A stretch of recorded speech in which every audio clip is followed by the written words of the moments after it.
Hello, Mr. Robert Cole. Hello, Mr. Gray. How are you?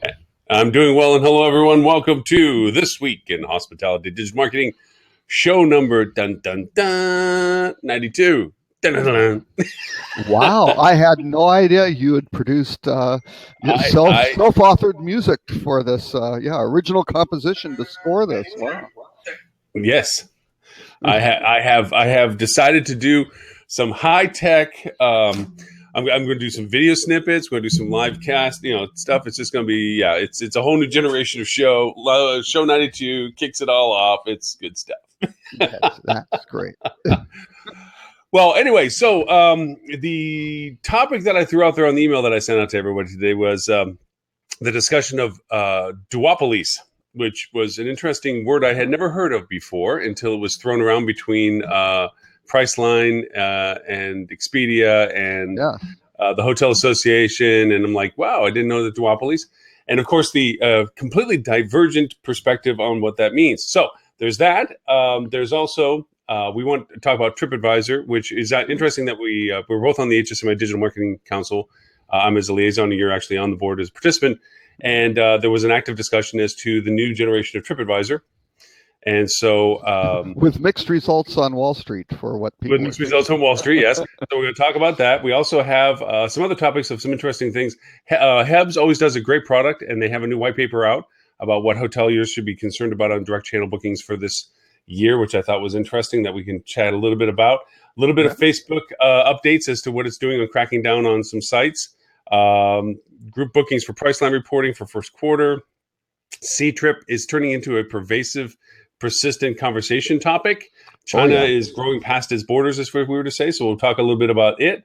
Also, let's see, Redline plans on its brand realignment. It's an interesting discussion because we've had so much brand discussion in the past few weeks on the shows that it's interesting that we're now bringing Redline into that conversation potentially. So that's some of the stuff that I have. I know you have more TripAdvisor stuff, but whilst I do a technical cleanup, well, and why don't you bring... I think there were a couple of things with, actually, what was the one? Facebook. Somebody posted Facebook's 10-year plan, which I thought was kind of interesting. Okay. So infographic. I've got to find the link on that, but once I do, 10-year master plan. I think that would be an interesting conversation. So. Well, we will throw that into the mix with it as well. And if you would like to kick things off with the TripAdvisor conversation, I do know that Mr. Edward St. Ange is unavailable to join us as our co-host to this week. Tim had given me indication that he was going to join. Holly mentioned that she is still suffering from bronchitis. I think it's suffering that she doesn't want to be seen in public with us. She's turning into such a well-known figure now that she has to kind of shed some of the, the questionable relationship stuff. And I think we're in the category of shady and questionable. Do you know any of Michael Jordan's childhood friends? Any of those? No. They just all get cast aside as they. Yeah, we are no longer in that level of social strata that she is, and I think it's just we're part of the clutter that has to go out with the Wednesday trash cycle. And then Stuart said he is going to try to join us. You were taunting him with his reasons why he wouldn't be able to join us for long. I guess there's a critter in his house that they have to chase down, so he has to leave. Once he joins us, he's between client conversations and pest control, and somehow we fit into that prioritization in the middle, which is kind of nice. It's nice to know that I think we've always pest control concerns. We've always fallen between pest control and clients. I'll take what I can get off of it. I'm okay with it. Just hoping it's not a mountain lion, which actually somebody did find a mountain lion in their crawl space in California, which is not a good thing to find down there. So wow, not a good thing at all. Hey, all right. So get us up to some speed on what's going on with TripAdvisor the way you've been discovering it. Hey, well, let's see if I can do an experimental share the screen type thing. Let's see what we can do here. Whoops. I will try to turn screen share on. Oh, and then, I guess I can. And there we are. All right. The infinity and beyond. There we go. That's hopefully better. Can you see the screen? I can see the screen now. I see TripAdvisor. Yes, TripAdvisor. I do. All right. Well, we can run through the interesting things they've done. This looks a little bit different than your typical TripAdvisor window. You know what I might do actually is I'm very quickly going to open. Actually, I didn't need to do that. An incognito window, and let's see if I can find the old TripAdvisor homepage. And for those at home, do And not practice this at this speed. This is trained oh, professional at work. exactly. Oh, nope.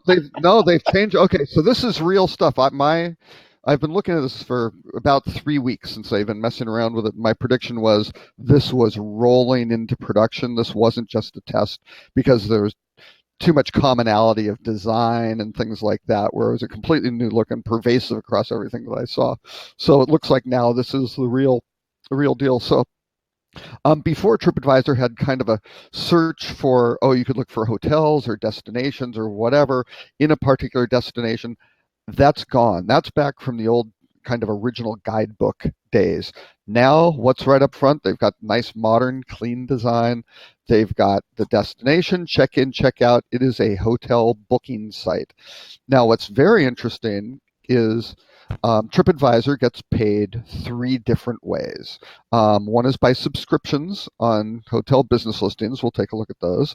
A second is on pay-per-click advertising. So every time somebody clicks, they get paid. And third is on a CPA basis or commission basis for their for bookings that they process. So for TripAdvisor, one of the good things, if you can have lots of clickable opportunities, that's great.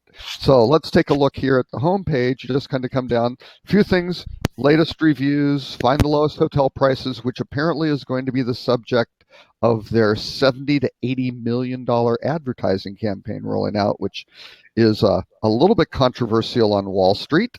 Hey, Robert, yeah. Just real quick. We are in the presence of greatness. Mr. Stuart Butler has joined us. Oh my goodness! I got to jump off real quick. I've got to. I think my exterminator guy just pulled. So we didn't make it between client and critter. We didn't get the priority this time. I'm guessing. Okay. Fight the mountain lion. There you go. Fight the mountain lion. All right, go ahead. Okay. Well. So, but $80 million. So TripAdvisor, kind of their stock prices popped up, popped down. It's amazing. Their share price is at about $47 per share, 45 right in that range. And Wall Street analysts, a lot of times kind of, group together and things like that.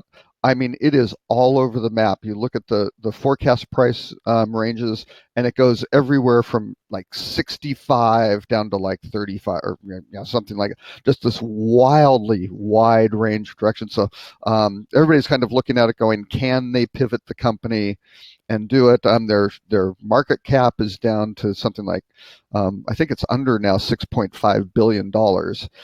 So that's a good question. But anyway, here's what they're trying to do. They have 390 million unique visitors a month, but that's across all TripAdvisor properties. But the vast majority go to TripAdvisor.com, TripAdvisor.br, all the different regional sites.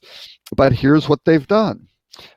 Related to items you viewed. So these are actual hotel. Oh, I will have to say I have a not to be too political, but I have a Chrome extension, which is called a Drumpfinator, which every time it says Trump, it changes it to Drumpf. So you will see certain things like that if we do. Just so you know, just as a little fun aside.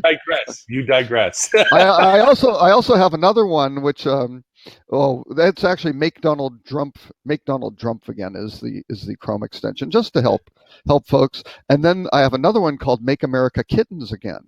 So every time there's a picture of Donald Trump, it shows kittens. So anyway, TripAdvisor. Okay. Oh, come on! Tim's supposed to be the one who keeps us from being TripAdvisor.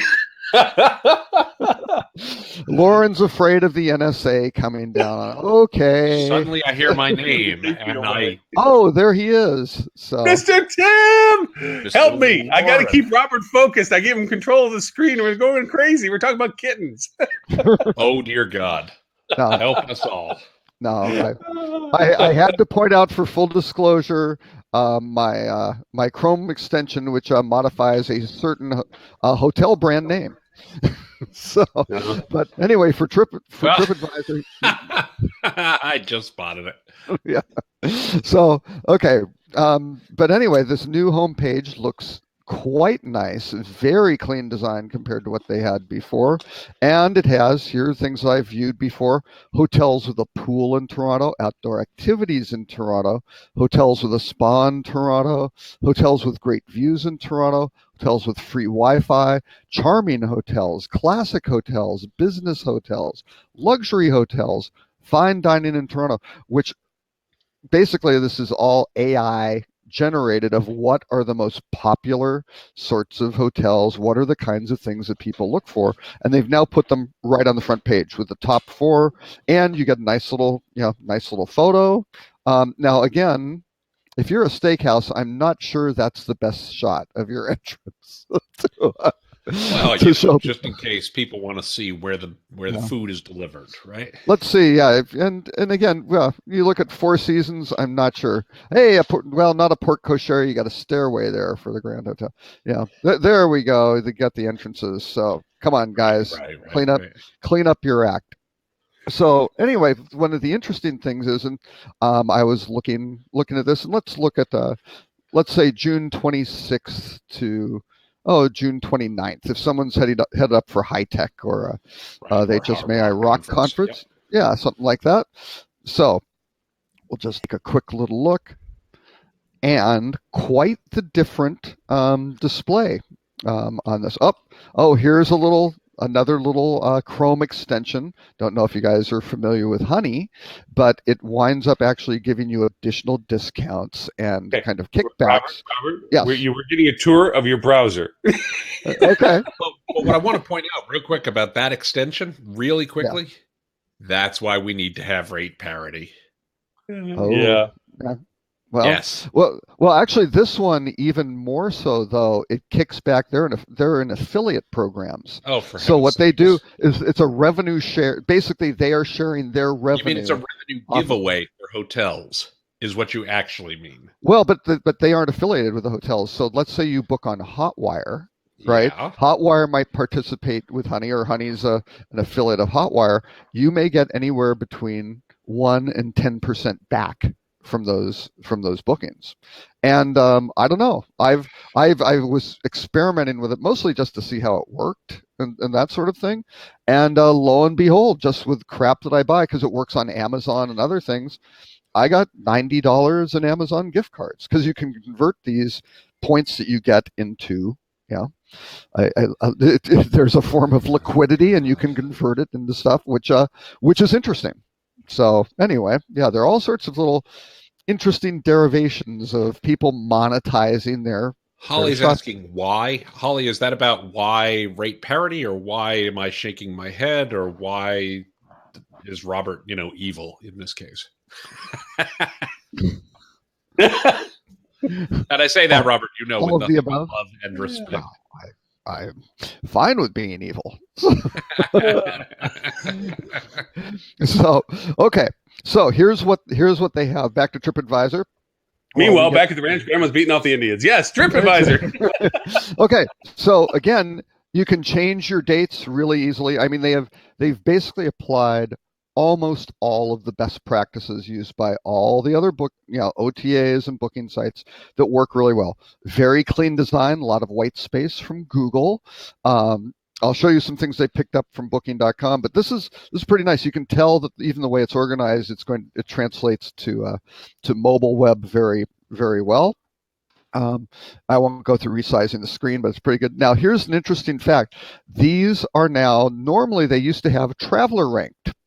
That used to be the default sort of highest rated hotels on TripAdvisor based on traveler reviews, because that was their form of differentiation. Now, the best value is hotels ranked using exclusive TripAdvisor data, including traveler ratings, prices, booking popularity, location, and personal user preferences. So very oddly for me, the top hotel is the Hampton Inn. Now, the reason it's the Hampton Inn was when I first discovered this, I wound up doing a drill down with somebody over the phone when we discovered this and really drilled through this, and we used a Hampton Inn in Denver as the subject. Now, before that, I had the Brown Palace and some other, more luxury-oriented hotels and things like that at the top. But even within the session, because we had drilled down so much, all of a sudden, Hampton Inns and Hiltons surfaced the top. Now, this is not like it's number 17 of 132 hotels in Toronto based on the overall traveler rating. This is my personal traveler rating. So it is, TripAdvisor thinks that's the number one hotel for me in there. And of course, it's at the airport. And that's just completely the wrong hotel for me to be number one in Toronto, I can tell you right now. Now they have a Homewood Suites also with a Hilton affiliation. And you've got all these others, Holiday Inns, Best West, which this for me is actually a crap list because I killed myself. So you're saying they've done a really good job with the redesign so far? Well, no. What they've done is they're trying to be too smart for their own good, right? So they're learning, they're customizing it, they're overweighting my browsing behavior, right? But what they're doing now, here's another kind of interesting thing. When you look at the hotels, they got the sponsored list at the top. They've got their filters over on the left, which are all good. Yeah, classic kind of kayak. Yeah, basically taken from kayak, but again cleaned up quite nicely. But this is kind of interesting. You see, here's the hotel, the features. That's all fine. You then have, as opposed to what they had before, which was this kind of combined book it on TripAdvisor, which was instant book with a separate call to action for pay-per-click, all that stuff. They've now merged those two platforms together fundamentally with a single call to action. So view deal. Now, Expedia has the lowest price. They're also offering a strike-through price, and I'll get into that in a second. So Expedia, let's say this hotel has rate parity, kind of looks like that. Booking.com is a little bit of an outlier, or we can look up the additional 10 deals, and here we go. 130, lots of 131s. Whoop, Priceline and Booking don't have the greatest deal. HRS is a little bit higher. And Hampton.com is at 137 as well. So not quite rate parity. Oops. Yeah. I got into a debate real quickly about this down in Houston. For the Hotel ROI conference a couple weeks ago. I have never been to that conference. I've always wanted to go to that, and I was very envious that you were speaking. That's a very cool, I'll be at the one in Baltimore as well. It's a cool. It looks like a cool series, very interesting. But this illustrates something that I got into a little debate with somebody else on the panel where they said, we've seen that rate parity doesn't work, and I said, when have you done it? Yeah, and they said, well, we do it most of the time. And this is exactly why rate parity doesn't work, because you cannot do rate parity it's like getting a little bit pregnant. You either do rate parity or you don't do rate parity. And when you don't, you teach guests keep shopping for a better deal, and that's what absolutely. This is a teachable bad habit. A teachable bad habit, and the reason it doesn't work is because so few people actually do it. Right. Yeah. When you do it, it works really well. Yeah. Well, in this particular case for Hampton, who wants to drive people to their site and the stop clicking around and everything like that, not working so well. But here's an interesting aspect of it. So Trip is now orienting all of these based on lowest rate, is now driving it, not necessarily the highest bid. And biggest savings? Well, I'll show you what the savings are, though, because there's a lot of gaming on the savings. If you go like we're seeing here, I mean, everybody's $131, but Expedia shows that it's $137, but you save $6. Right. Now, on this, though, what TripAdvisor's doing for the retail pricing, because they don't know. They don't have that in the feed from the hotel. They don't know what regular is. They don't know if it's a discount. Where's don't have the strike-through coming from. Then? The strike-through is coming from this one, which is Booking.com at 137. And here's this is going to disappear. I don't know why they put this into the UI, because they are using a highly valuable one of their 4 potential calls to action as the visible strike through, where you could easily put it here and then you see there it is. They could just leave it at that. Right, but this is such crap. Okay. God. Okay, now, yeah, you aren't really saving $6. Because Hampton is showing 131 as well. So I mean, you're saving $6 when you're booking direct as well. Oh no, oh yes, exactly. Yep. Oh, that's awful. Well, the hotel, but it's not as bad as say what Hotwire does, right? What Hotwire does. Well, that's like saying is it's they not give as you bad as doing what like the Oh no, evil guys are doing. no. Right? Well, Hotwire is fundamentally evil on what they do. Well, that's what I mean, right? So Hotwire the standard should not be, hey, it's not as bad as I mean, right? Yeah. Oh no, but a lot of these strike-throughs, like Hotwire, when you see it, you go to the hotel and the savings, and it's $238, and I can get it for 117. That 238 is not for that property. That is for the competitive set of that property over some period of time that's a little fuzzy and really, really bad, right? I mean, just not and not obvious at all, right? It's down one more in illustration. a footnote. Yeah, one more illustration. I mean, this is a tougher one because it is competitors, but I mean, this is just another illustration of why you want rate parity. Because if it's $131 everywhere, there's no potential for strike through, and it doesn't look like Expedia is offering a better deal than you're offering directly. Right. And my big point, I've always been a very strong proponent of rate parity. Aside, maybe in some very, very select, isolated, closed, targeted, promotional type thing. True closed audience. True closed. Yes. Thing. True closed. The reality is, when everything's one click away these days, closed doesn't mean what we like to pretend it does. Right. So with this though, I think Trip is wasting this spot because they should have just, who knows if that is, well, who are the other 10? I disagree. I think it's brilliant. You think, because they can see that that's the savings and that's a call to act like I better. Yep. Maybe. Yeah, they're testing it. From a pure merchandising perspective, I think it's excellent merchandising. Oh, no. Well, see, I think this is the good merchandising, and then they could have it that where you see here's the high rate, maybe on the second page. Yeah, but here it just validates. Look, if you're going to click this list, you're going to see things that are higher. Clearly, this is the lowest. Look at the savings, right? Yeah. They're teaching people. This is something I talk about a lot. So there's this thing called Fitts Law. Have I talked about this before here? I think I have. Yeah. Fitts Law. Fitts Law, F-I-T-T. Dr. Fitt. I don't remember where he was a doctor, but he had a doctorate in user experience design, right? Human-computer interactions. Ooh. Right? And Fitt did the math and discovered that things on a screen that are bigger are easier to click on than things on a screen that are smaller. Wow. So, but what you see again and again and again, people do badly online, and that TripAdvisor is not doing badly here, is they have 4 different offers, and they're all precisely the same size, and it's not clear which one you should actually interact with. And here, what TripAdvisor is doing is they're showing 4 offers. Yep. 3 of them are clearly secondary, and one of them is clearly the right answer, right? Quote unquote. Yep. Yeah. And by showing that there's a higher price in the secondary offers, they're making it clearer, with the strike through and with the higher price in the secondary offer.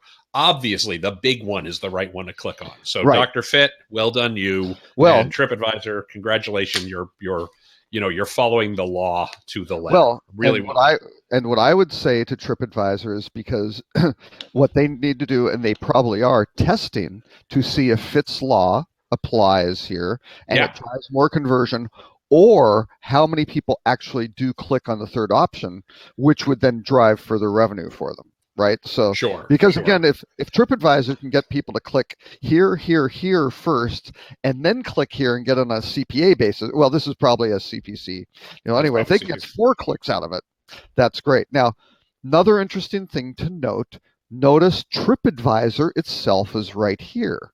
So everyone who says they aren't doing Instant Book anymore, it's like, oh no, it's there.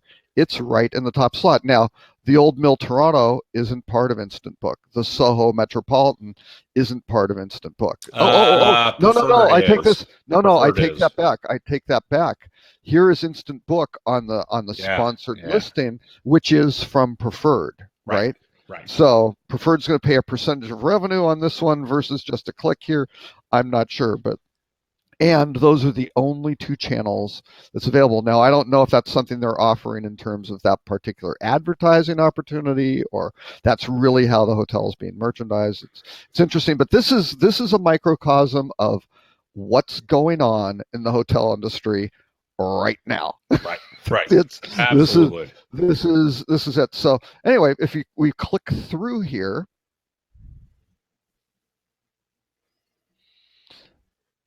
here we go. What do we see? Now notice they have the strike through pricing from the high one all the way here. And again, they're showing booking.com. So I guess they're, that's Right. their thing is show the discount.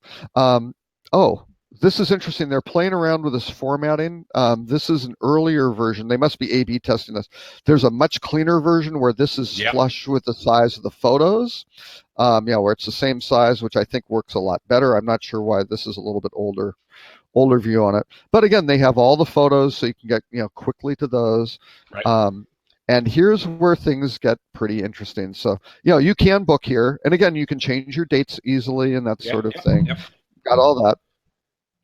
You've got the basic over. You can go jump to the various part of the page if you want to get the reviews real quick and stuff, or photos or nearby. You can do that.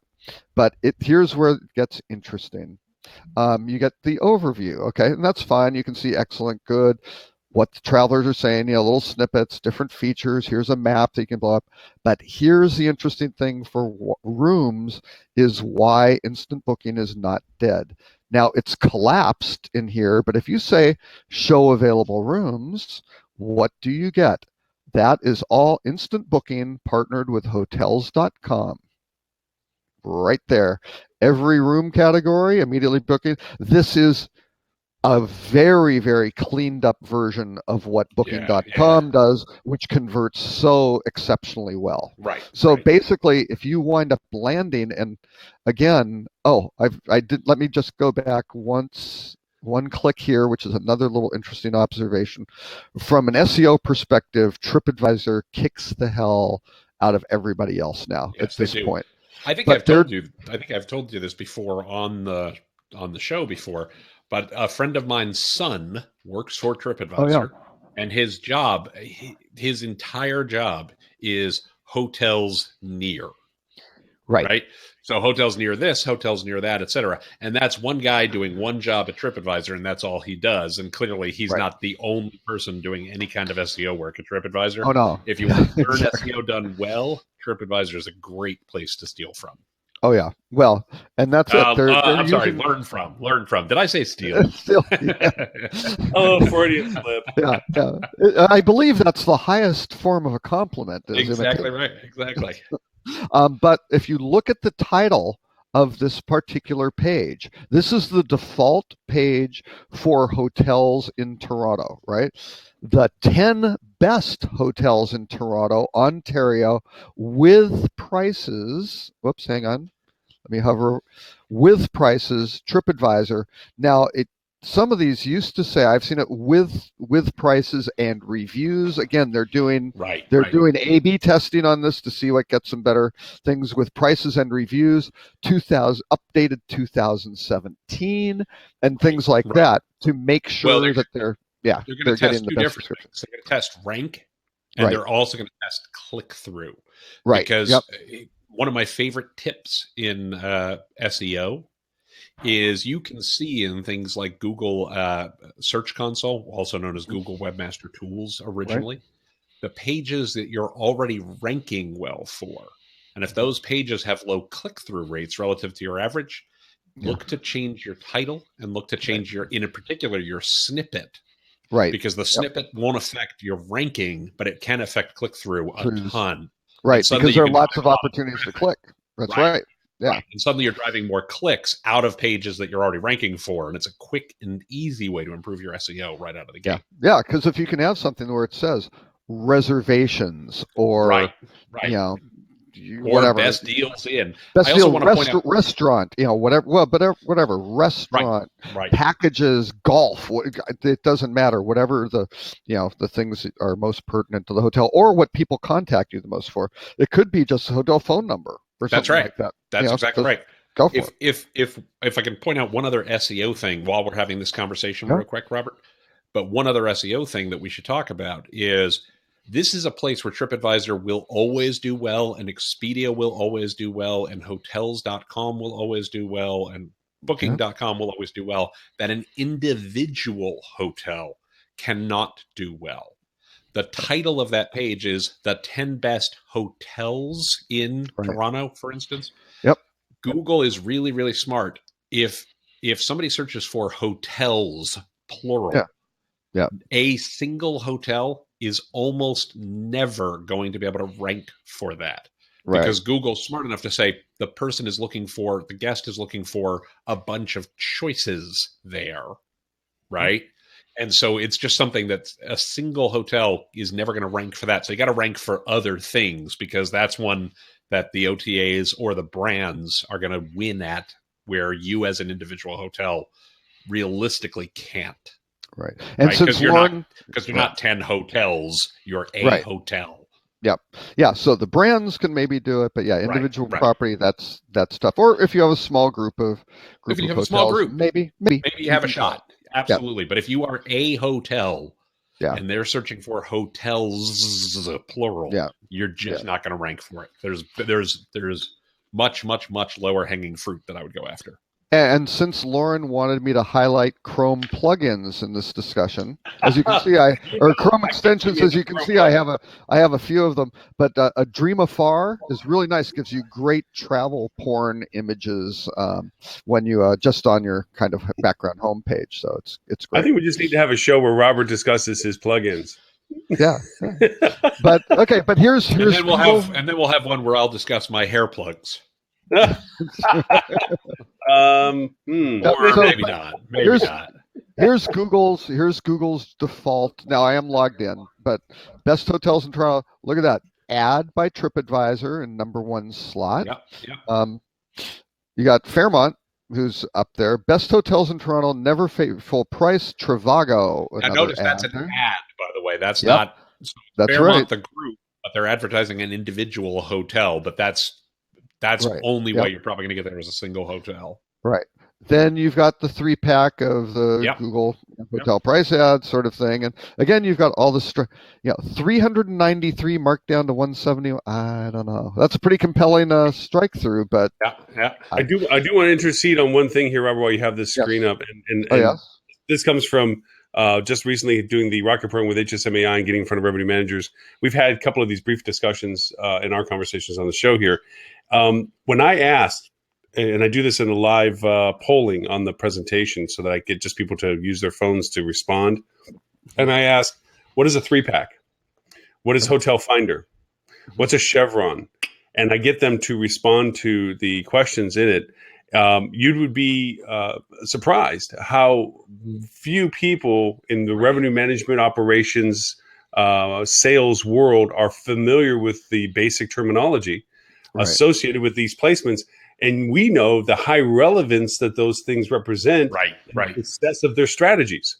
Right. So I do it on purpose, not to embarrass anyone out of the process, or but to expose a flaw in the lack of collaboration between digital marketing and its usability, functionality, and impact on revenue management strategy, and the real need that the two have to blend their resources and talents together to be successful in these environments. Because a revenue management person needs to know what a 3-pack is and how they show up in meta-search Chevron advertising on a platform, you know? Yes.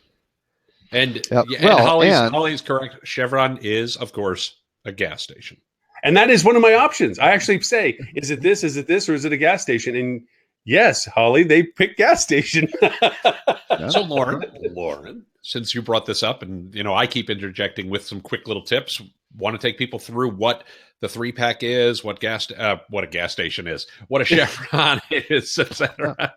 And how does Chevron differ from Shell and Mobil Exxon? Please. Well, they have high tech in the gasoline. Obviously, everybody knows that. Duh. No, a three pack. Well, you're actually looking at it in that sense. It's Google's representation of their Robert, hotel. you want to do the Vanna, like swing the mouse around the 3-pack while Lauren's Oh looking at gosh, it? no! It's There you go. This what you're looking at is your display function when people are looking for hotels based on categorization of destination or of the hotel in particular. Google does a nice thing by trying to offer you exact matches and similarities to your search query in this 3-pack offering, and which is a sellable space. Yeah, well, yeah, wait, I was saying was doing what? Who's that helpful for? Google's revenues or the traveler? Google's revenue, right. and they're trying to be relevant to the user. Which to be fair, and I'm not going to defend Google overly much on a lot of things, but to be fair, quality score does play a role. So if you are a terrible answer, you cannot just buy your way into that spot. Right. So it definitely helps Google's revenues. Absolutely. Obviously, they are also trying to make sure it is a good answer at the same time. So you have to make sure you're both a good answer and willing to pay if, in fact, it works for your business. Yes, and that goes back to the relevance factor. Google doesn't want to put up trash just to make a buck. They have relevancy to the user experiences, and so does Facebook's ultimate priority and everybody else. Chevron very quickly is. Well, hang on. One thing to add on Google, but it is self-serving, and I'm not. Oh, of course, Google. This is a smart process. They want to have the good ones that get clicked through and are successful. That's what they want, right? They want to provide what people want to consume. Well, I'm going to take that one step. I'm going to take that one step further for 1 second. Again, this is for the audience. You guys all know this, but for anybody who doesn't know this, there's a term in tech we use a lot of time. You hear it in some industries beyond tech, but switching costs, right? What is the cost to use a different product? When you're a Microsoft Windows user, the switching cost is pretty high because you have to buy a new computer, you have to buy all the new software, you have to learn how to use it. So it's pretty tough to move from Windows to a Mac or Windows to a Chromebook. If you are a Google user, and I'm thinking specifically search, the switching cost of going to Bing or going to Ask or going to Yahoo or going to any of those guys literally is zero. You have to type in a different URL. And so they have to give a good answer because the switching cost is so low that people can switch away from Google in a heartbeat. For those of you who are old enough to remember, and I know you guys definitely will, the best search engine in the world, 15 years ago, 17 years ago, was Alta Vista. Oh, well, okay. Before that was web crawler. That was long. Oh, sure. Right. But Alta Vista was the dominant search engine until Google came along, and literally it was like an overnight thing because the switching cost was zero.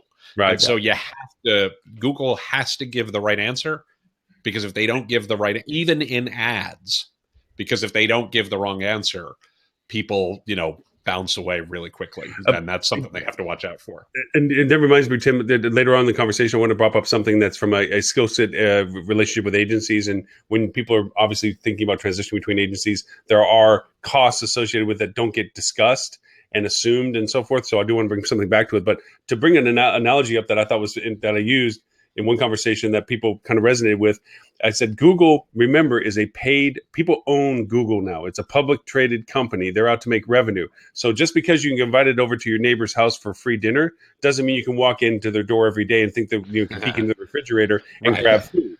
And that's what people tend to assume with these services is because they, you're supposed to be doing this for me. It's all about, it's like, no, it's a publicly traded company. For sure. Their methodology is to generate revenue for their stockholders, Absolutely. Absolutely. Yeah. I wrote a piece about that, as you might imagine. I'm going to find it right now for Hotel News Now a couple of years ago, where I basically was talking about the gatekeepers, aren't evil. They're doing what is appropriate for their shareholders. Right. Oh, and the answer to the other question that you had, Robert, was a Chevron in TripAdvisor world is that bar that your offer is placed on, that you're either associated with two other Chevrons, which is a relationship Chevron. And then if you're really good and your rate parity and your review scores are high enough and your bid management is controlled enough, you get to show up in a single Chevron, which indicates your individual unique pricing just for your product. And that's the trifecta. Yep. And we may be, I don't know in the new, we'll have to go look at the.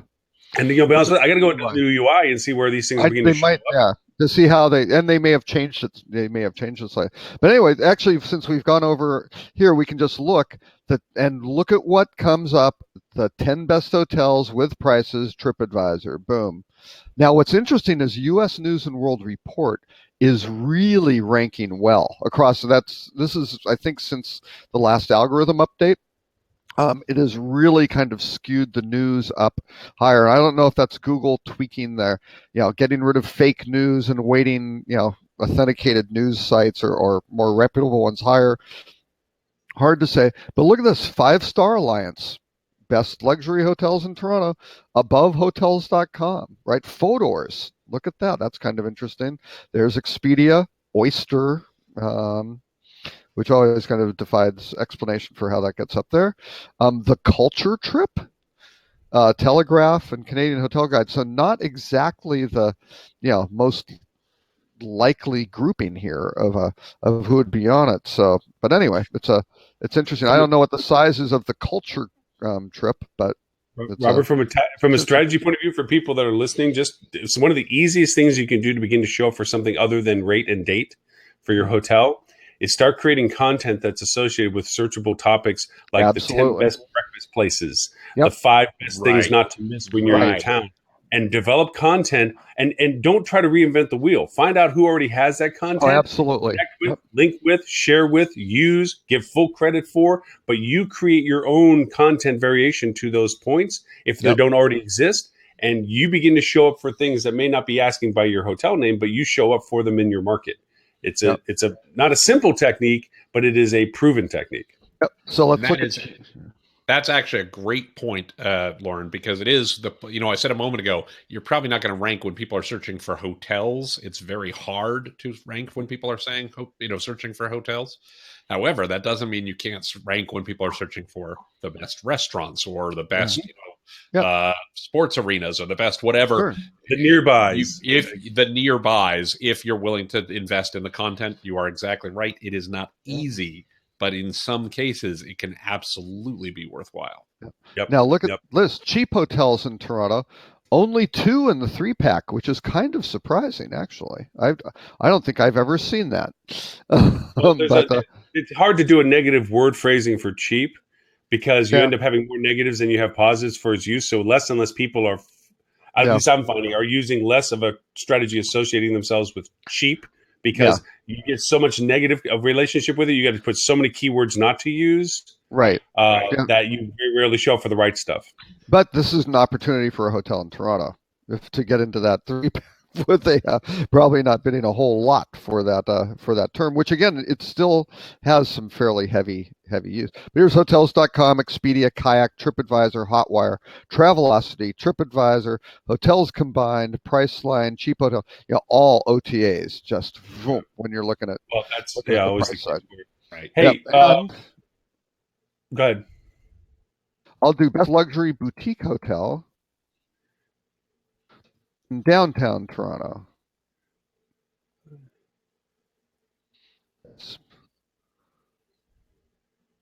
I did hotel singular instead of hotels. TripAdvisor, the Soho Metropolitan. So they obviously have a campaign going where we saw them highlighted on TripAdvisor. They're advertising here. The Town Inn. I'm not sure about that being to be mindful of luxury boutique hotel. Robert, they could have a campaign for that specifically, but more likely Google has advanced their keyword drop for headers in, and you can isolate out what your ad shows for by keyword, but then your keyword insert can be something separate than what your dynamic is. Right. So it's not so much that they developed a catered campaign that shows up for it; it's their downtown and their luxury, and the trigger created the combo. Oh, no, I'm just saying that hotel is probably running a fairly aggressive PPC campaign, right? Because it's an independent hotel, I think, member preferred. And for people to understand, if you ever want to see what you're looking like and competitive to this, there's a great little platform for free. Of course, they want you to pay for the more advanced. It's called SpyFu. And you can put in your competitor to it, and it'll quickly tell you how you look compared to this competitor for keyword usage and advertising. Some of their ads, this is for free. They give it to you for free up to a point to get you enticed. They'll show some of your ads, and some of their ads, some of the words that are similar compared to your competitors. Some of the attribution springs of the ads have been used. It's kind of a fun tool. And of course, when you pay for it, you even get more depth to the knowledge. But it's a great way to see if you're involved with it to this level that you need to see this kind of data. Ed would probably get pushed back and say, hey, that's what you have somebody do this for you for. But if you're in that engagement to see, it's a fun, free, quick tool that you can drop in your own domain and in your competitor's domain and take a look at it. Yeah. Well, and look at this for this content: 10 best Toronto luxury hotels of 2017 with prices. So you have it's current, it has prices, it's luxury, it's TripAdvisor. 10 best luxury boutique hotels in Toronto, March 2007. Different with prices, right? I'll tell you, all this. I feel like giving away all the fun secrets today, but some of the other fun things that you can do is a lot of the events and activities surrounding any destination you're in. If you have events and activities, use some methodology for getting tickets. So one of the easiest strategies to tie yourself to the event or the activities is to create a content page that shows your relevant value to the event itself, and then they take their API or their platform that they're distributing their tickets with and help with the distribution or connectivity to be able to do that. And so now you're associated with that event. So if people discover you because of this and then go to that page, you can actually assist them in the completion of their whole project without necessarily you being the provider of it. So, and by the way, if I can point out real quickly, I'm a big believer that you can tell what's important to guests. You can tell what's important to customers by what Google introduces new products around, because they know what people are searching for. So I just posted a link over in the chat. How Google has now added local events to the search results. Yep, that was this week. Yep, that was this week. It was this article's from yesterday. I think they just added it the day before. Was that TechCrunch? Was that this is The Verge where I'm linking to? But yeah, TechCrunch has the article on it. I think most of them do. Yeah. The point being that Google clearly recognizes people are searching for events and find events really interesting. And so they want to make sure that stuff shows up, which just goes to show you that might be really important content for you to think about as well for your site. Yeah. Well, and just one more little interesting thing. And again, look at the title, the title tagging on these pages in the fourth slot. So 75% of the top 4 organic listings, again, TripAdvisor, this time .ca, right? The others two are TripAdvisor.com. And again, they have a very nice little structure where it's Canada, Ontario, Toronto Hotel. Right. Very easy for Google to deal with. But again, 10 best Toronto 2017 with updated prices. Right. Yeah, pretty smart stuff. So TripAdvisor, who knows? TripAdvisor may get bought by somebody, but by God, they are doing all the right things that they need to, because they had to get onto a CPA basis and become more transactional, right? Just appears they knew was going to be a losing proposition against Google and some of the others. So they've done that. Now they're focusing on the UI, and then I'm just going to run through real quickly this. So when you're on the rooms, you're like 2 queens. Well, I want to book it, right? Boom, you hit select. This again is going to be instant booking, right? So you get another page. Probably run a little slow because of the web. Room no longer. Oh, well, I haven't refreshed it in a while, so maybe that's okay. But that's not a great user experience when you have that failure. So maybe. Okay, let's standard 1 king. Let's try this.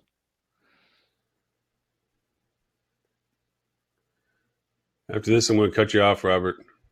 You are? Okay. Well, an hour. Yeah, okay. Well, hey, I still have 10 minutes. Okay. Oh, so then you have your... Do you really, Robert? Do you really? Okay. So we've got... So here, you can book right here and you're done, right?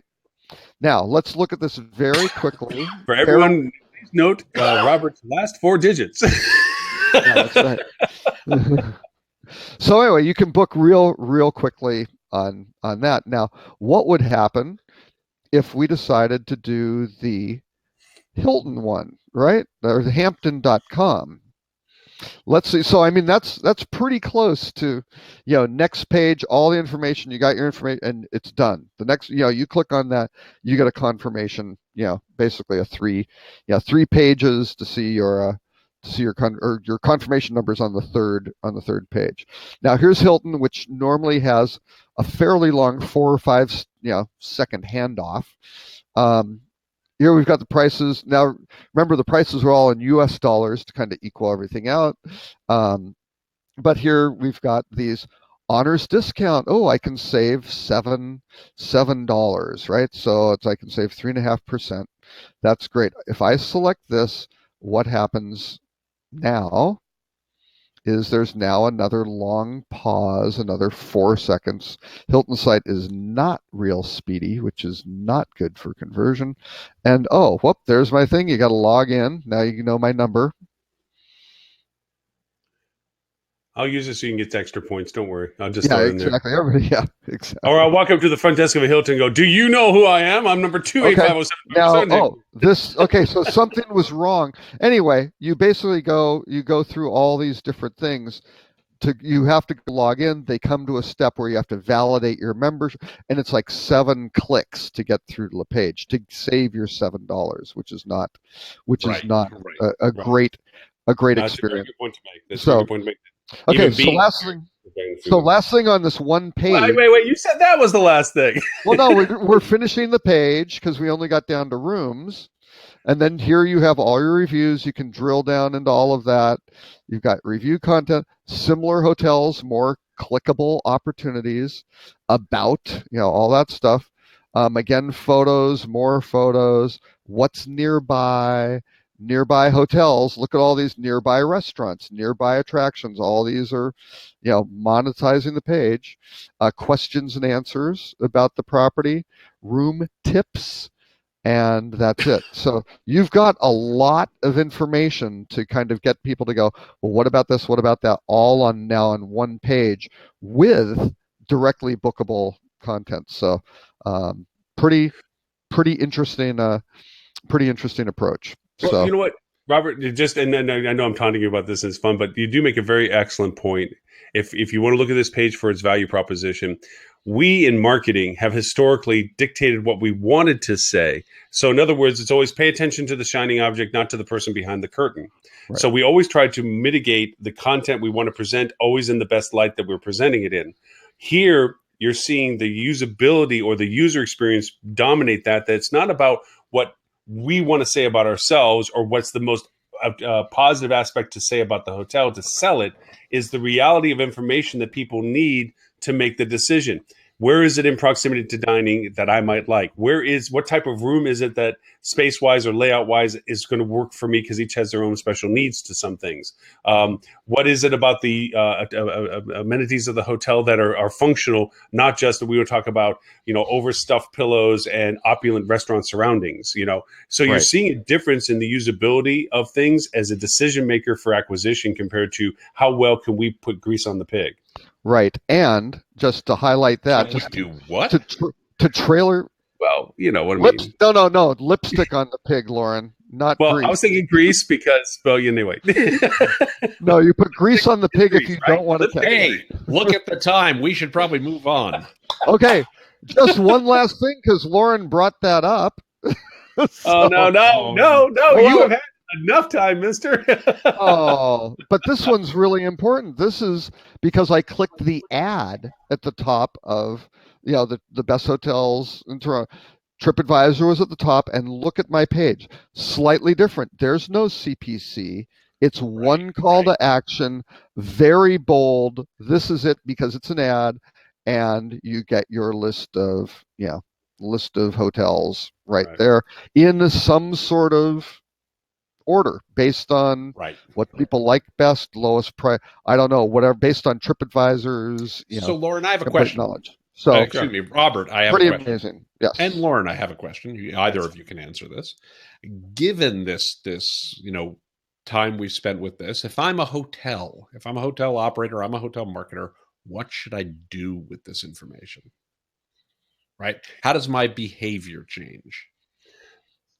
From my perspective, the linchpin to all of this is the money that it can derive, that TripAdvisor can derive from your product. So the more I would, if I feel like I'm not being represented efficiently or enough, then I need to throw money at TripAdvisor right now to make sure I show up correctly or in prominence in my market, if that's what I find to be important. If I find that TripAdvisor is a leader in driving because organically they're showing up well for my market, if they're a leader in driving revenue as a channel for me or what have you, then if I want that, I want to throw more money at them so that I can improve my relationship with them, because that's the only thing that they're really listening to at this point. Well, I would say number one, you need to make sure you have all your content squared away and you're paying attention to those reviews. So you get presented in the best possible way without spending a penny, right? Just cover the bases no matter what, because maybe you'll get lucky. I mean, but that's something that's baseline, but it's not going to get you that far. In the world of what TripAdvisor is doing, money is what they listen to. Absolutely. Oh, of course. Of course. Now, but how many hotels do you know that do their TripAdvisor listings perfectly today? I'll let you know when I find one. Well, no, I see plenty who do a good job of it, but I see plenty who do not. So I agree with Robert. First and foremost, make sure you've dotted your I's and crossed your T's. Make sure you get basic blocking. And true. No, that's very true. Actually, even before that, make sure you have a good hotel operation that is clean and attending to the guests and really works well and is properly priced, so it's good value, so people write good reviews about you. That would be number one. That's right. Actually, I'm sure I've told the story about years ago. I was speaking at a conference, and a hotelier who will very much remain nameless came up to me and said, I need your help. I said, okay, how can I help? And he said, people keep writing all these negative things about my hotel on review sites. He wasn't singling out TripAdvisor. He was just saying review sites generally. And I said, well, what kinds of problems are they pointing out? And he listed some of the problems, and they're the kinds of things, slow service, rooms could be cleaner, etc. Dirty rooms, rude staff, bed bugs. Right. So I was like, how can I help you with that specifically? He said, well, you have to make these reviews go away. And I said, well, have you addressed any of these issues? And he said, well, we try, but it's expensive and it's hard, and there's really not a lot we can do there. And I was like, well, then I really can't help you, fundamentally. Wait a sec. You're from Jersey. You can make anything go away. That's right. I can make that disappear. not when we're on a recorded line. I know the common no thumbs and Joey Bag of Donuts. They can take care of this. No, but it's one of those. You're absolutely right. One thing I would add to that is, we had a lot of success with a client who I talk about a lot. My friends down in Charleston, South Carolina, but they had some issues early on, not because they were bad hotels, but because they'd cast their nets so widely. They were attracting some guests who didn't feel like they were getting the type of experience they were looking for. We focused not narrowly, but we narrowed the focus a little bit to say, let's talk about the kind of experience people should expect here, and started attracting guests who were looking for that. And a lot of the reviews went up, not because they'd done anything different from a service, but if you are a 200-year-old mansion and people are looking for hip and urban, that you're not going to get the right kind of guest. So it was being more explicit about what this experience is. And then one of two things happened. Either guests who wanted that were the ones who came, or the guests who were looking for hip and urban were like, well, I'll try it for something different, but at least I'm going in with an expectation of something else. And literally, their service was always great, and they do very well on TripAdvisor. They were always a spectacular hotel. I'm going to defend an indefendable, barring the fact that what you just said is core to everything you just asked the question for, that none of the process will work, my suggestion or Robert's, if you're doing crap when it comes to service and quality levels, period. But to defend my point to this, what you're saying to do is, of course, more important. I'm not disagreeing with it, and it should be the first priority. Unfortunately, when you combine that with the realities of changing what you're just now talking about, Tim, the improvements of service, improvement of quality of product, and so forth, and then change your content to be relevant, accurate, and useful, you've burned 6 to 12 months. And because nothing is fast in that world. There is nothing fast in that world. No, I want to let's make sure we're clear on this. And it still takes time. Let's make sure we're clear on this. I mean, in the case that I'm talking about, in the specific case I'm talking about, this was a great hotel. They did not need to do anything different about their. Oh no, I'm not talking about that. I'm talking about your initial question. Your question of what people can do with this being supervisor. The answers that you're talking about, doing better quality, better product, and doing content improvement and so forth. Those take time and meetings and discussions and follow throughs and process, and they should start right away. But again, to do something about it, it's just like going back to our age reference now. When we all used to have cars that burned oil, what did we do? We knew there was a leak. We couldn't fix it right away. It was going to take time to take the head gaskets out. In the meanwhile, we kept pouring extra oil in so we could drive the car. That's kind of my answer to that problem. And I agree completely. I also think we got to be really careful about this. As the old expression goes, the best time to plant a tree is 20 years ago. You're right. The second best time to plant a tree is today. Right. So if all you're planning to do is pour some oil on it, you're going to burn a lot of damn oil. No, I'm not. I want to be clear. I'm not suggesting that's what you said. I want to be clear. That's what we want to make sure nobody heard. Right. No, you asked what we should do with this new information. I said throw money at it because, in all honesty, to let it not eat away for the next 6 to 12 months while you plant your tree, okay, and let it grow. Is you need if this impacts your channel. And this is a value that's what predication I gave to it, is if this is something you need to drive business through and so forth, throw money at it. Because until you can do all the good advice you just gave, that's the only solution you have right now. That's the one place where you and I disagree. While you put the effort into doing what we just talked about. Not until. Right. I'll agree with you on that. I'll agree with you on that. Yes. Right? While you do all that stuff, do this first. But we all have been in those meetings. Sometimes it takes a meeting to have a meeting to discuss a meeting. And you walk out going, did we accomplish anything from that? Because all we did was talk about the meeting we did have, about the meeting we're going to have, and the agenda was about it. Yeah, I'll give you a real world scenario. I'm doing work with a group right now who has some very real needs right now, and they are a seasonal business. They are coming into peak season, right? They don't have time prior to peak season to do things like fix all their SEO. They don't have time coming into peak season to build an email database. They do not have time coming into peak season, right? So we are going to spend a bunch of money for things that are going to cost them more right now, because right now there is a market opportunity that we have to take advantage of. The key here, and the key that I must point out, is we're doing that intentionally. We're doing it on purpose. We're doing it because we meant to, because it's the best option available to us at this moment. Right. Stopping to develop all that content, you're going to miss peak season. We're going to miss peak season. Oh, absolutely. Right. Absolutely. So we are working on developing the content during peak season. Right. But realistically, we're not going to get the benefit of that for a while. So we're also spending a bunch of money now while we're doing other things. But that logic goes for your paid campaigns too. I mean, that's what I'm talking. That's exactly what I'm talking about. Paid campaigns. I turn my advertising off, and it's like, dudes, you realize the advertising you're doing during peak season, when you're the belle of the ball, is building your business when you're not the belle of the ball after season. Correct. But what we are doing right now is actually making sure that when we have all the pieces in place and we have to pay for stuff going forward, it will be cheaper to do so in the future, because we will have quality content, because we will rank better, etc. But that doesn't mean we're going to go, screw it. We're not going to worry about peak season 2017, because that would be a terrible business decision. But that's a very important point.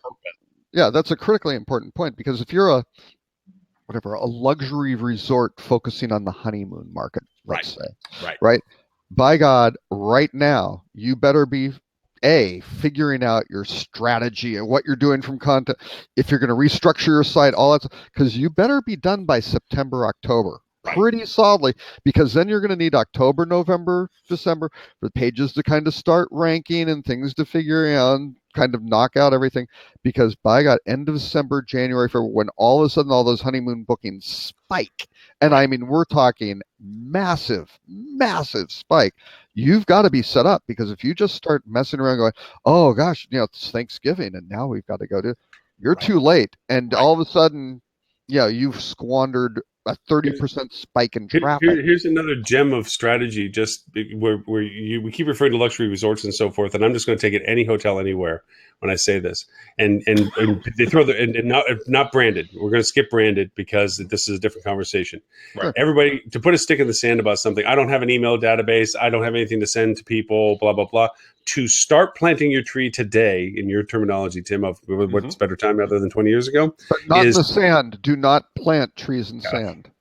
or on top of Rocky Mountains, either way. But anyway, so anyway, is to go over and you know how we do a post-stay email. We have confirmation email. Yep. We have pre-stay if you're doing that, and then you have post-stay. Yep. And I've been talking about it in our show about taking your survey out of the post-stay because now you're creating. And the reason, the logic of that was your last communication is asking for them to be negative or critiquing the environment. Oh, Plus, yeah, for everything sure. that happened is in retrospect, so you can do not do service recovery. So with one of my clients, I changed, and because of their integration, I'll say that TravelClick can do this with Synexus and blah, blah, blah, is X number of hours. We're doing 4 right now. We're going to beta test 2 in a little bit. But 4 hours after arrival, we send them a quick, hey, thank you for being here. 3 little questions, smiley face, frowny face. Yep.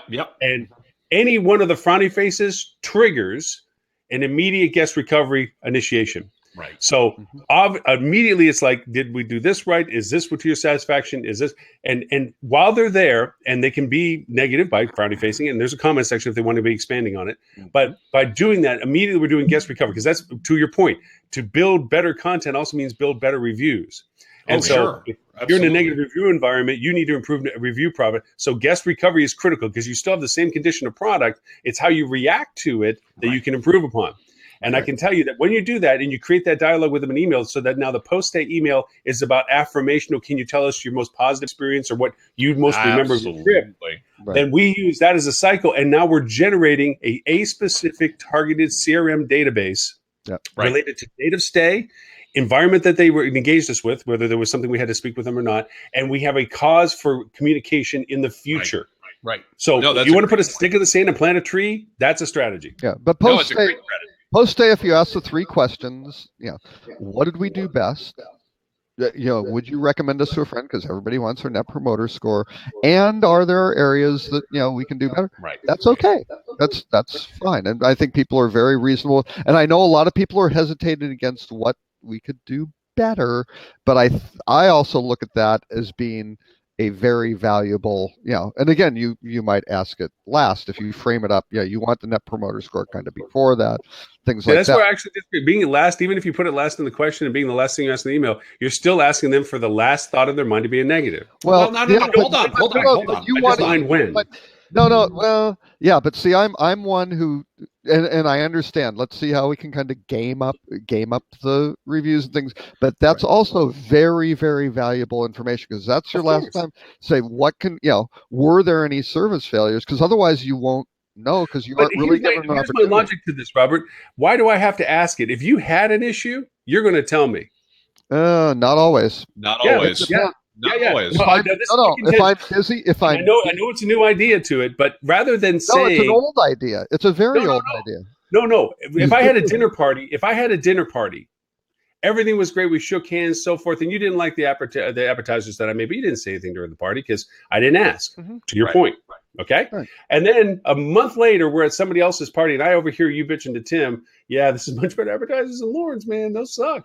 I'm like, why you freaking tell me, dude? And Hey. it's not because I you didn't ask. ask. Right, I didn't ask at the right You time. didn't ask. That's my point. I didn't ask at the right time. That's the point I'm trying to make with this. It's not that I didn't ask; it's that I didn't ask at the right time. Okay, Right, I didn't call everybody I up get what you're after the dinner party and say, "Hey, were the appetizers? Did you like them? Now that you mentioned it, they sucked." Okay, wow. Why didn't you tell me at the beginning? Because I couldn't do anything about it now. That's my point. Right. I No, don't no, answer you're the question. No, It's just when I but- ask. Okay, here's my point though. If you say at the very end of the last question, saying, "What I'm going to play some what guitar. what can we do? Is there anything we could do even better to make it even better?" Stay sort of thing.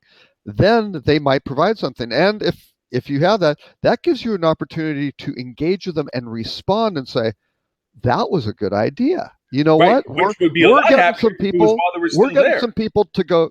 Oh no, of course it is. You guys get neither of you is wrong, right? I know. We're not wrong.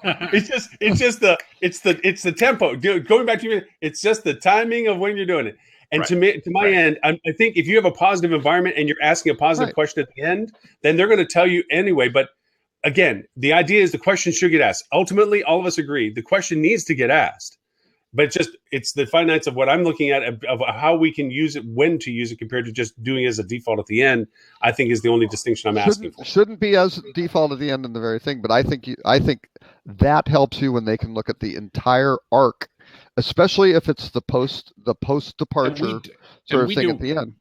That's a very valuable data point, because they could say, you know what, when I was checking out, the Bell, your street is so crazy busy. If there's a way to, be able to get Ubers in or taxis in better, that would be great. You go, hey, you know what? That's great. We're going to figure this out. Or maybe they say, my Uber couldn't find the hotel because of whatever. Lauren, I have a question for you. Lauren, I have a question for you. I have a question for you. In this survey that you're conducting, I think this is a brilliant idea. My question is, in this survey that you're conducting, what kind of response rate are you seeing during the stay? Almost 100% right now. Almost 100%. Almost 100% of everybody we're sending to is replying in some fashion. On an email? Huh? On an email? Uh-huh. During their stay. During their stay. Leisure or business what's the property. Open rate? Yeah. What's the open rate on the email? It's almost 80. Hold on. It's in the low 80s, 82, 83, I think, if I remember off the top of my head. I am flabbergasted. Because here's the thing. How are you getting an 80% response rate on an email that you are sending to a guest while they're on vacation? Because we let them know we're going to be asking them when they're there. We're going to send you an email while you're there. Yeah. On the pre-stay. So that they're aware of it, not that they pay attention to everything they read in the pre-stay. What's the open rate on the pre-stay? The pre-stay is around 60. That's not bad. Okay. Not bad. I mean, obviously, confirmation letters are almost 100%. But that's not true. Actually, they're in the low 90%. I was going to say, confirmations usually are 85-90%. But it's also we changed the modem in the check-in, where it's part of the pre-arrival discussion. Yeah. Hey guys, we're just going to be letting you know as soon as you check in. If you are snow, you're going to get an email from us to make sure everything's to your satisfaction. Of course, you can call us immediately should you find anything immediate that you need. We need to pay attention to. It's a part of a long string. No, I get that. I will tell you, I am flabbergasted by those numbers. Right. Flabbergasted. It's early. It's only been 2 weeks. I do something similar with a couple of clients that I work with, or in one case, a client was doing something before I got there, and their open rates aren't anywhere near the numbers you're talking about. And they're good by email standards. They're just nowhere near the numbers you're talking about. I've seen numbers. The only time I've seen numbers like that are with opt-in text message things. Well, I know text message. We're going to go that as an option of what we might do in the future, where to do this, but we didn't want to be pervasive about it. We're saying, hey, we're going to send you this email. We hope you do it. And do you understand? I think there's a few other influencers to this. Hey, Stuart's joining us. Joining us. Hello, Stuart. We're coming from a bottom. When you're laying flat on your back on the floor when it comes to review scores, you have no place to go but up. Okay, so knowing that that's out there in market, I think people are hypersensitive to our engagement with them, and so they're willing to be discussing. Hey, okay, I've read some stuff about you, so the fact you're going to reach out to me and see if I'm going okay, I'm good with that. That's one of the impacts, I think, is why we're getting such a great engagement with them. Is because we're coming from a less than stellar position. This is a smaller hotel. This isn't a big hotel. This is not the one you may be thinking in your head. Yeah. This is a smaller hotel, but it came from a really poor perspective as a part of its program, which is why we did this guest recovery program. And TripAdvisor, because of something else we use with, not TripAdvisor, but Travel Click, this functionality was in there. Like, holy crap, we do this. And we also do it in the language of the person that's arriving. Right. Sure. No, which helps a lot too. Total sense. I am These are again little things. No. And I fully expect it to taper off as things change. And there's a very good point though. It's been great. Yeah. No. A key point though. Hey, Boo, back. a key point is the expectations are maybe low at this hotel. So when the right. hotel reaches out, that really helps. Yeah, I would not walk around and stand on stage and say, "This is the results you're going to get if you do this." Absolutely not. Right. I'm impressed with, as you are, that this is the impact that it's created in the short term. I think as more volume gets persistent, that number is going to get averaged down. I think as our issues get resolved, that number is going to average down. I think if we don't use it effectively, it's going to go down. There's lots of things. Sure. There's going to be lots that I think are going to be dragging it in the reverse direction. But right now, the impact's been positive. The reviews have increased, and the engagement's been very high. So that's it's helped in that sense. Congratulations! Yeah, congratulations! Those numbers are astonishingly high. I look forward to talking to you about this. It's a 2-week campaign. Let's see how it goes. Yeah. There we go. 6 months. We'll have maybe a different discussion, but right now it's rocking off with rock. Hey, Tim looks forward to auditing those numbers. If you'd send them over, he'd like to. Actually, you know what? On the sidebar behind I'll begin to show you the stats as we go through it. Absolutely. I'll be happy to show the info as we go through it. Stuart, did you kill the critter? No, we've located where it is, but unfortunately, it's in my ductwork. So, oh no! Oh my God, you have the diehard critter. Mm-hmm. Yeah. Trying to make his way to the top of Nakatomi Tower. Is the critter alive or has it passed? It would suggest from the pungent aroma that it is. This has passed. There's no more. I hope you're not like my neighbor. He had non-critter to get to it. It was one of the E's that he couldn't access, and so they had to tear the roof off to get to where they thought it was, and they missed the mark the first time and the second time. So he had 3 holes he had to fix in his roof. Yeah. So I'm right now. I'm kind of crossing my fingers, closing the vent where the odors are emanating, and hoping that it just degrades over a few days, and then the smell goes away. Hey, why not apply some tech? Those raccoons are pretty big. Yeah. Yeah, I'm hoping it's not a raccoon. I'm hoping it's a mouse or a rat or something. We'll see. Yeah. Hey, thanks for joining us. Why people tuned in? But we had a lively chitty chat about Robert being wrong, me being right, and Tim trying to keep the difference between the two of us. Sounds like every episode. With Lauren supporting his position with fake news, but Facebook's going to ding you. Watch it. I'll fire you just like Comey, man. Hey, look at the time. Hey, Tim, you've been more than generous listening to Robert and I bounce back and forth, and of Robert's actually really excellent coverage of the UI interface with TripAdvisor. Robert, thank you. I know I was giving you grief at the end because it was fun too, but it was awesome content. Thank you. There's a lot of stuff that they they changed freaking everything. So Tim, what happy grab bag idea would you like to throw into the conversation? Then we'll ask Stuart after that for his, because he's blessed us with his presence. I'm always fascinated. I'm always fascinated at this time of year because we're in earnings season, right? And people start talking about their earnings and start talking about what's working for them and not. And what I thought was interesting, it wasn't in the grab bag, but it was something that was out there. I'm looking for it right now. All about how Priceline intends to spend a whole bunch more money with Facebook. And I think, one of the things that I find very interesting is when you listen to CEOs talk about what's going on with their business and the like, they're talking to their investors. I don't know about you, but I genuinely take these people at face value, more or less, right? They're telling you this is something we're going to do. Maybe we pay attention to that. So I think that's really interesting that, for a company that spends more than $1 billion on Google, spends an enormous amount of money on other media, to suddenly say they're going to start plowing a whole bunch of money into Facebook. I don't know, man. Where there's smoke, there's some fire. I mean, this is a conversation I've been having with clients. Say that again, Stuart? Right? They have to, because they've done pillaging Google. They steal all the business that they can. You see that if you look at their quarterly earnings, their advertising expense has gone up 27% in the first quarter to about $900 million in the first quarter, right? So they're on target to maybe get close to $4 billion in just advertising. So they have to spend it somewhere else. They will. The first quarter is a low quarter for them too, right? So that's going to ramp up. Second, third quarter, that stuff goes. They'll probably be $4 or $5 billion by the time they're done. So, and honestly, any savvy marketer right now knows that the arbitrage is in Facebook. It's still really, really underpriced as an advertising platform. That's exactly right. Well, because a lot of people don't know how to measure the effectiveness of it. Right. So it looks like it doesn't work, but in fact, it's actually driving traffic on repeat visits. It's driving other things. So I find that really interesting. I think that's something we need to pay a lot of attention to when people who have the biggest budgets and are really good at it and all that other kind of stuff tell us what they're going to do.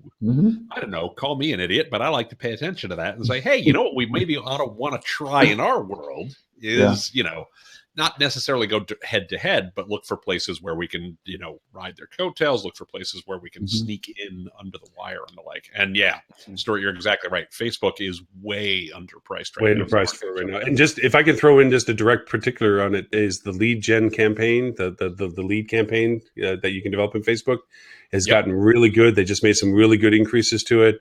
I use a really neat platform that creates custom audiences as you dev that. Plus, it does the auto replies and responders, which is critical to taking the data when people are asking for it and getting the immediate response to it. But it is a solid channel to use in Facebook, and it is way underpriced for the value proposition. When you look at cost per acquisition, you're looking pennies to the dollars you get from it. So it's a great usable tool in there. Right. And I went ahead and I just posted the link now. It's something that I think we need to pay a lot more attention to. We need to pay attention to what these folks are doing. And I love earnings season for that reason alone, because, they just come and open the kimono and say, here's what we're up to. Well, I posted another link for Inside Facebook's 10-year master plan, which somebody pulled out of their and it's pretty. Let's just say the last thing that they're working on. This is like the brain-computer interface project announced, being developed in Facebook's secretive Building 8. Yeah.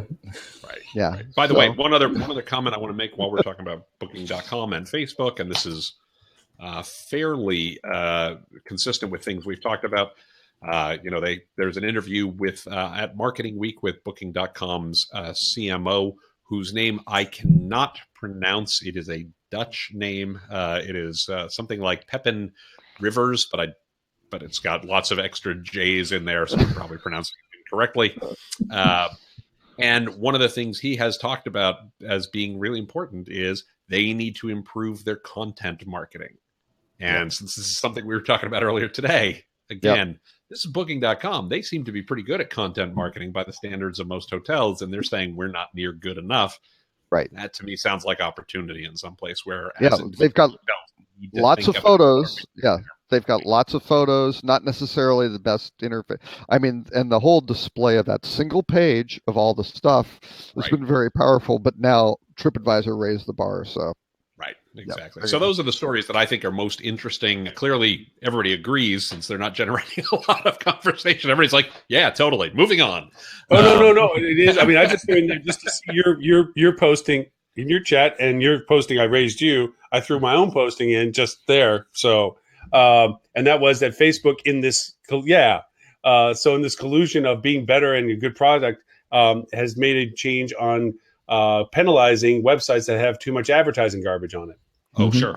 That their AI is getting used now to better determine where you're trying to drive the traffic that is coming off the platform to, and they're not allowing you, or they're going to charge the bejeebers out of you to do it until you learn your lesson not to. Which it kind of goes back to one of the earliest things that Tim and Robert, you both said at the very beginning of the show, and that was that content is the driving force. And what we're seeing from Google and everybody else is they're closing the doors of the workarounds, let me do these overlays and pop-ups and sliders and text-laden images of ads and so forth. And they're now penalizing you now that they have AI to use to say that's garbage, and we're not going to allow that to be a source of content that we're providing our users. So this is a thing that I think is really important. People talk about AI a lot, right? And I have very strong opinions on AI, very strong feelings about AI. And, AI is something that most hotel marketers will not use on a day-to-day basis in terms of, building their own AI or anything along those lines. You'll be a customer of AI all over the place. Yeah. But where this is really critical and something you can do today is you absolutely can create good content, because various AI are getting very good at understanding what good content means, right? Mm-hmm. So, for instance, I always use this analogy when we think about Google's algorithm. And it may not be the best analogy, but it's an easy way to think about it. Assume that Google has a machine with 10 dials on it. And one of those dials is the links, and one of those dials is keyword frequency, and one of those dials is authority of your domain or how long your domain's been around. And every time that they're tweaking the algorithm, they're just adjusting the settings on those 10 dials, right? What they've been doing over the last couple of years is they've added an 11th dial, and the 11th dial is AI. And as the search results get them back, they have human testers who are going in, who are looking at the results, who are clicking on, and literally like thousands of testers. They're not looking at every result. They're looking at some results, particularly results where they feel like they're not getting a good result. Human testers are clicking on those links and saying, this page, which is third, is the good one, right? And that's teaching the AI, this is what good content looks like. This is what a good result looks like. And they're taking that dial for AI, and right now I'm guessing it's probably set at like 1 or maybe 0.5, right? And at some point what they will do for some set of queries, and then eventually for all queries, is they're going to start turning down all the other dials and turning the dial for AI up. Yeah. Until someday they turn the dial, all the first 10 dials down to 0, and they turn the dial for AI up to 10 because now it is good enough. But what the AI is trying to understand is what is good content. And so that's something you can do today as a marketer. It's one of the reasons why content is so important, is because if you don't have good content, A, you're not going to get found today, and B, you definitely won't get found tomorrow. All the other things we know about SEO, all the other aspects that we take about SEO in terms of link building, in terms of, making sure we have keywords, et cetera, is going to be important. It's just going to be less important because the AI is going to be able to look at this and say, yeah, this actually is quality content that answers the question that the customer had when they typed in the search in the first place. Right. And so that's something that I think is really critically important and sometimes critically overlooked. Well, and the answer is, the bottom line is really relevant responses, right? Especially with a voice interface or something like that, where people don't want 20 answers, just like, give me the answer I want. And and for the hoteliers, that's the expectation now. I mean, you start looking even on Windows 10 on a desktop, something like 25% of the searches are done by voice with Cortana, which is a pretty staggering, and I use Windows 10. It's like, really, because I don't really use Cortana that much, but let me tell you, on my Android, I almost only talk to it sort of thing when I'm looking for something. Right. Before we get too far into the conversation, and then taking advantage of the fact that Stuart's with us as well, I want to thank, first off, everyone's continued participation in the show, because it's amazing that we have the caliber conversations, because Robert can attest to this. We just had a digital marketing council call with HSMAI. Robert was the authority in conversation because they decided to arbitrarily pick TripAdvisor, what's going on with it, as a topic. And we had talked about that not only the week before, but we've talked about it in bits and pieces for the earlier weeks before that. So if anybody's listening to the show on a regular basis, which we know what they are, we're always keeping the front line of conversation. I would say, to caveat that statement, we have 2 of the best podcasts in the industry represented on our show right now. And that is Fuel Travel with Stuart, which is, again, I keep saying this not just because I enjoy you being on the show here, but I listen to you every week. And Tim, you're the other. I listen to yours every week. Because I thought Lauren was going to say his was the second one. That's pretty good. I was going to say mine was the first, but no, honestly, it's like mine. I ride on the coattails of the conversation topics from the show, and then add a few depth points to things that we don't get the chance to, or I just want to pontificate on. But the content relevance of what you guys do in your podcast, and I know, Tim, that usually time constraints, we kind of run out of time with you for about this time, is that I want to make sure that people understand, what are you guys talking about on your podcast right now? Maybe today's, I know I just listened to your last one just now, Tim, so I know what you talked about just recently, but what is it that you guys are focusing on? You're doing yours, Stuart, an hour from now, or we've actually gone to bi-weekly for the summer. I haven't announced it yet, but so we're off this week. We're going to go every other week. We just got with client commitments, and we get lazy. We live in Myrtle Beach, and so we let our guys out early on Friday. Dude, I can empathize with that decision process more than you know. I'm like, but every 2 weeks from now until Labor Day. But we did one last week. Sorry, go ahead, Stuart. Sorry, I didn't mean to cut. Sorry, go ahead, Tim. You go ahead and talk about yours, because I know you're going to leave soon. That's okay. All I was going to say was we also have gone bi-weekly for the summer, again, just because of other commitments and the like. The overarching theme, I would say, for this season, which is a stupid way to think about it, but handy for me internally, is really this idea that content is king, customer experience is queen, and data is the crown jewels, right? It's how do you tie those different things together, and then various elements of that, of where do you need to focus to ensure that you have the right content, to ensure that your customer experience, that your content supports the customer experience at the stages in the journey where they are, and that you have the data to tie those together to make better decisions as you go forward. So that's really if there's overarching theme, that would be it. That's great. Hey, just before you go, and we're talking about anybody, I would like to make a tip. Do you guys use Stitcher at all to listen to podcasts? I used to use Stitcher. I distribute through Stitcher. You do distribute? Yeah, it's Fuels on Stitcher. We publish. I use Overcast these days as my personal favorite podcast. I was thinking about doing Overcast. I use Blueberry a lot and SoundCloud. Yeah.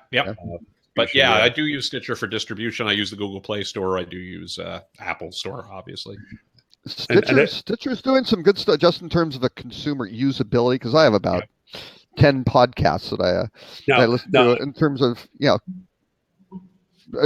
bookmarking, where you left, stopping when your phone, all those basic functionalities. It seems to be doing that very well. Yeah, it's nice, almost like a radio station thing. I don't want to exclude Robert out of our conversation. He's the smarter one out of all of us because he sells what he does. So if you want to know what Robert does, just go to the Focusrites and the articles, because you see him all over the place. He's the informed article writer that they give money to. We're the ones that throw it out there for fun. That's right. Smart one out of it all. Content is king, and Robert's sitting on the pile of gold. Robert's sitting on the I just can't point to a podcast, because what he does is like, hey, I don't give that kind of stuff for free, man. You want what I know? You got to give me money. Wait, gold? I thought it was tin. Tim? Oh, geez, I got to renegotiate this. Well, with that said, Robert, I mean, Tim, we're implying that you're leaving in the next minute or so. But do you have to leave, or can you hang around for a little bit? I do have to bolt in just a minute or two. I have a 1:30, and I got to do a little prep, and one of those prep is actually load on some groceries. So I have a 1:30 also, or 12:30, whatever you call it for Central Time. But I usually shoot from the hip first and worry about the aftermath work later. This is unfortunately an interesting thing.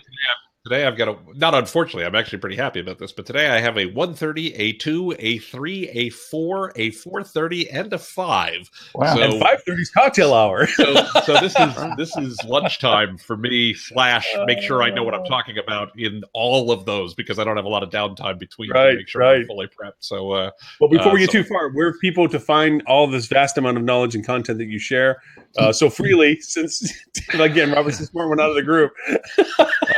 TimPeter.com is the hub for everything. There's a blog there, TimPeter.com blog. No, the hub for everything. Period.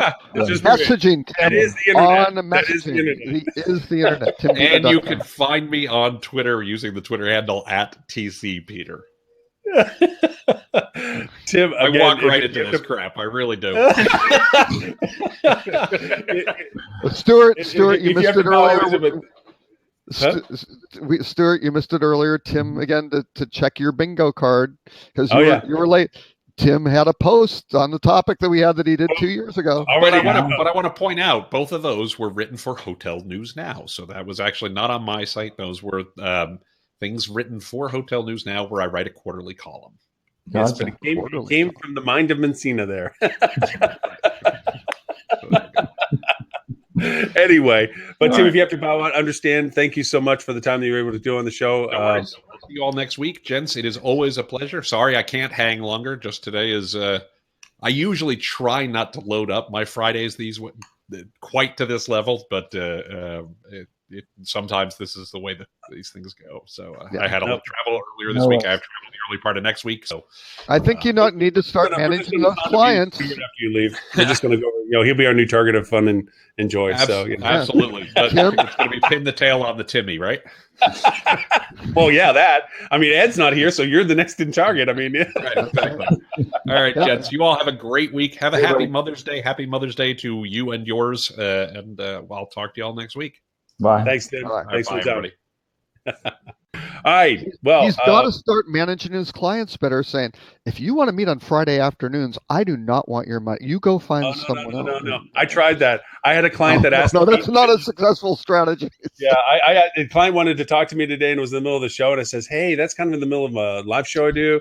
And they didn't answer. And I said, well, so maybe if I can juggle this and leave exactly at the end of the show, we can talk. Fine, I'll be there. So it's like they saw my other email. They just didn't want to answer until I told them it was okay. Oh, yeah. Yep. Yeah, I fit their schedule. That's it. Anyway, Stuart. Yes. Because we've talked about what we want to talk about a little bit. Is there something you want to? Well, I mean, I wanted to circle back to the conversation we were having because I had a couple of points. One on the SEO side, the search engines, and how artificial intelligence is becoming critical. Google came out themselves and said that RankBrain, which is their machine learning portion of the algorithm, or Dial 11, as you were saying, is essentially third in their list of priorities right now. It's content and links in some order, and then RankBrain. So no question, it's becoming more important, and Google themselves are saying that. So looking at the data that it's collecting to go into that fancy machine learning algorithm, they're looking at how much time people are spending on sites, how they pogo stick from the SERP to the websites and back, and trying to understand, because they can't really understand semantics quite yet. They're getting there. So they're having to look at signals that would correlate well with good content, right? So if someone goes to a site and ends up booking on it, that would suggest that it's good content or provided the most relevant result for that query. So I think AI is really important to understand, but it's more important, I think, to understand you have a great website that does a great job providing what your guests or potential guests need. The rest of it kind of takes care of itself, So focusing, always focusing on the guest and never chasing the algorithm is the advice we give everyone. So AI is going to figure it out one way or the other. Sure, there's hacks along the way you can kind of circumvent, but Google's getting smarter, and even Facebook now is getting smarter. So they fill up those gaps where you can hack it, It does add to the number of companies. I mean, if you figure that with the Fred update, because we know that they modify their algorithm perpetually. It's never a never-ending process. Yes. It's just when it comes to accumulation of multiple changes that it gets a name, and this one was Fred. And for it to be penalizing that advertisement destination problem, that had to be a strong AI influence, because there's just no way in volume of traffic that algorithms could see where it lands, because there's ways to trick that. You delay your sliders, you delay your overlays. There's mechanical ways to spoof a bot, but you can't spoof an AI, because an AI can determine it usability wise much faster. So Fred came around by saying, hey, if you're going to send people to crap websites that are just ad laden, we're not going to give you value. So there's another thing as well, I think, going on with Facebook, and I think it's subtle, and maybe I'm reading too much into it, right? But up until now, Facebook has indexed the title of the page, the meta description, maybe a couple of photos to pull into the newsfeed, right? But now with this update, they're actually beginning to index the full content of the site. Right. And to me, this is a big step in a direction that we've pontificated that they might be going in it for a long time, which is search, right? Up until now, Facebook and Google have really had very different purposes. But Facebook wants to be the internet. And for a lot of people, it is the internet. But they have to leave that safe zone to go find information, right? Because not everything exists on Facebook yet. So to me, I wouldn't be surprised if this is a step in the direction of we're going to start pulling not just Facebook content into the newsfeed, or not just Facebook content into our search, but it's an extension of what they try to do with the knowledge graph and this big mapping of all the information in the world. I've got a feeling that Facebook's going to start indexing real content of real websites and bringing that into their native platform. Yeah. and ranking them in comparison. I still, to this day, people don't realize that when you're in the Facebook ecosystem and you click on a link that you're still in the Facebook browser ecosystem, they think, oh, it just uses my browser. It's like, you do realize you still see the blue bar there, right? This isn't going anywhere. This is staying in the walled garden for you. And they don't realize that a lot of times, but surprisingly. But and the amazing data that they capture, because the second quarter, they're going to pass 2 billion users, which is just astounding. I mean, and their user growth actually accelerated between, fourth quarter and first quarter. And you're sitting there, like, normally you get that big, and the percentage growth, you just can't keep sustaining that. But it did. They popped over 2%. Even in the U.S. and North American market where they're saturated, they still added like 3 million active monthly users, which is great. The other side is Instagram. There's a really interesting. It's almost every week I talk about Scott Galloway's L2 winners and losers little video cast, but he has some very interesting stats on Instagram, and it is basically he's saying Instagram's the next Facebook, and it's almost like lucky they bought it because Instagram is just. Well, there's 4 for 4. There's what, all 4 over 1 billion now, or what was the? Oh yeah. I think that's what it was. All for, the Instagram, Facebook, what are they? I'm drawing a blank. Crap, but they're all 4 over 1 billion now. WeChat and WeChat. I'm trying to remember the fourth one. Yeah. Anyway, or Twitter Amazon? or something. They're all over 1 billion at this point. So you're getting that pervasive usability, absolutely, and I think that's why you see.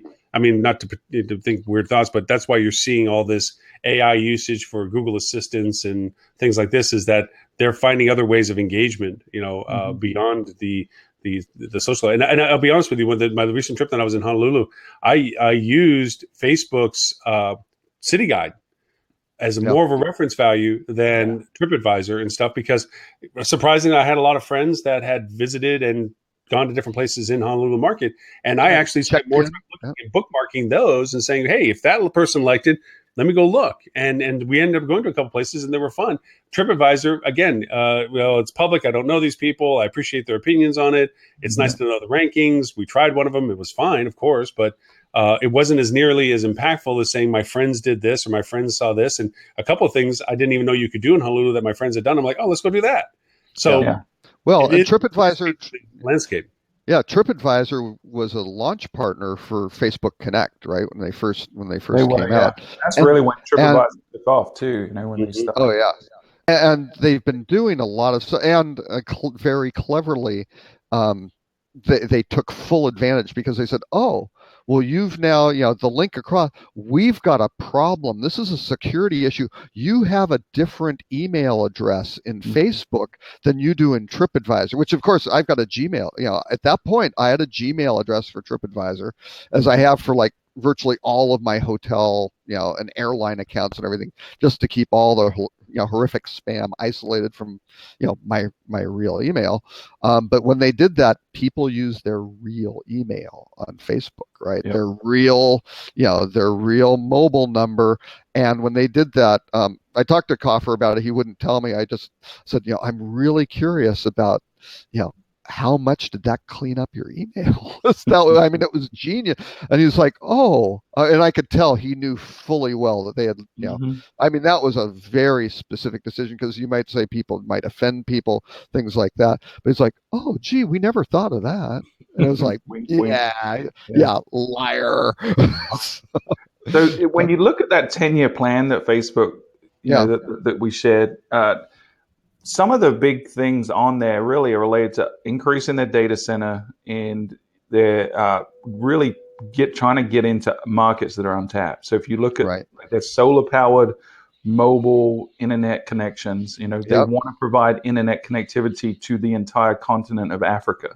Right. And think about the additional billion people that they can probably sign up if they have connectivity in the third world, right? So they're not stopping, they're not resting on their laurels, and they're not satisfied with just having the US and Europe locked up. They're going after the globe, and they want to connect everyone. And you look at their appraisal of WeChat in the China market, that all-in-one inclusive pervasive usability. If they can introduce the connectivity of the internet into a market and they're the platform of usability, they literally create their WeChat ecosystem without the governmental constraints that promoted it for in China. But if they get that, they're in market. And so everybody else has to somehow crack their engagement. And if they're controlling the connection, wow, that door's going to be closed. So yeah, you're right. The 10-year long-term plan is get connectivity and be the person that is given credit for it and give them the ecosystem. So they want to be the internet. I mean, period. Yep. Was there any other topics, Stuart, or did you have something else that you thought that because it was? No, there was a lot of interesting stuff. I was sorry I missed the TripAdvisor walkthrough because that UI is definitely different. It's going to be interesting to see, result-wise, what it does for TripAdvisor. But well, my big question. I would invest in TripAdvisor for the simple fact that they're going to get bought at some point. They're going to get bought, and when they get bought, you're going to cash out. So whatever the stock price is, go buy TripAdvisor. So this week in hospitality, digital marketing and investment opportunities. Well, hang on. Let me look at. But it's true. It's true. I mean, come on. You know what it is? The first rule of investment: invest in what you know. And being in this space and working with it every day, when these things are getting ripe. And TripAdvisor is staging themselves. To your point, it is something that's going to get bought, and because it's a value proposition to somebody who's going to buy them, whether it be a Priceline or Expedia or not. You're looking at things like one of the other news articles was Expedia buys Silver Rail, and you got to think, what the F? I mean, why would in a million? Article, you're like, oh yeah, that makes perfect for, and it kind of goes to what a lot of things are doing, where the brick and mortars are suffering for the online value proposition because they got sold out by online. Now online needs the brick and mortar value proposition. I'm thinking, large scale to redefine their value in market. So. Well, but Expedia.fr was originally basically a joint venture with Expedia and was it SNCF? Whatever, the French National Rail, French National Rail Group. So they've always been interested. But yeah, the guys behind Silver, really, really smart guys. I can't remember what they had. They did another one earlier, which was a really strong thing that didn't work out because of the way they were capitalized. But yeah, that's good. Yeah, and I think a lot of people in the U.S. don't understand how important rail travel is in Europe. It's the cornerstone because it's just how you get around, especially from country to country over there. So think about if you're in England and you want to go to Paris, you're using the train. You're going through the Channel Tunnel. So I've come to a new appreciation of train marketing because I have clients in New York now, and you don't talk about drive market for New York City. You talk about feeder markets, and the feeder markets are connected usually by rail. I mean, if you're talking about large and in mass, I mean, obviously there's those that travel to and fly to and stuff, but if you're talking about in mass market opportunities, you're looking at rail connectivity, the Baltimores, the Washingtons, the Trentons, the Phillies, the Bostons. And so those feeder markets are very sensitive to, connectivities and availabilities of that lift, just like airlift would be. So but there's a very different dimension on train lift because they can modify it much easier. You can put in additional cars and things like that. Well, airlift to a degree, they very interesting. But yes, it's really much harder on airlines with the scheduling and everything. It is harder.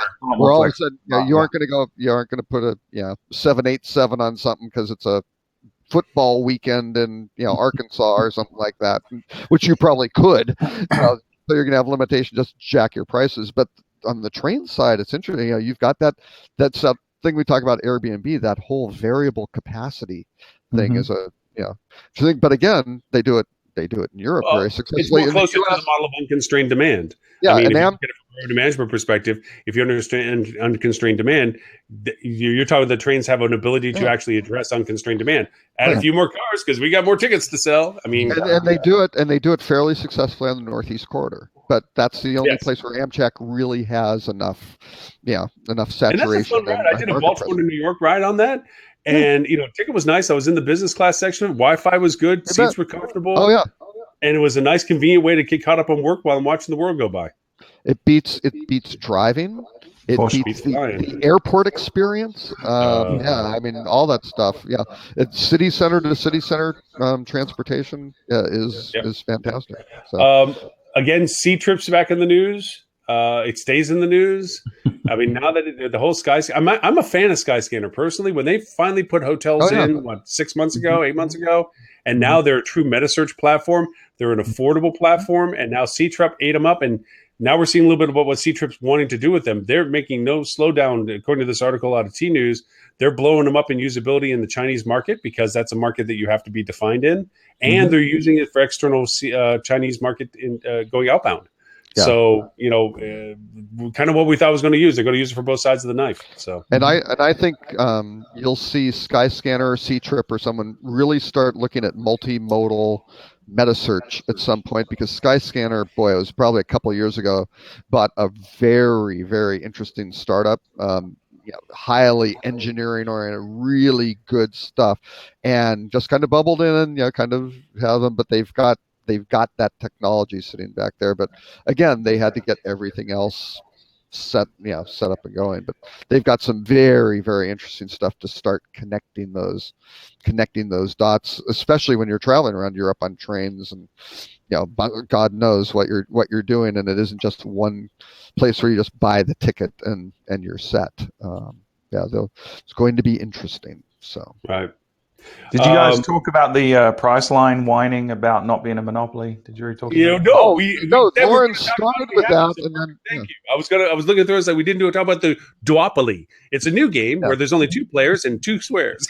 But Priceline isn't Priceline in the U.S. and I always have a bone to pick with the HNLA, who is always, in this case, they're an administration too late. If they're expecting the Trump administration to come in, there are 5 Federal Trade Commission commissioners. 3 of those seats are empty. Trump will be naming 3 commissioners.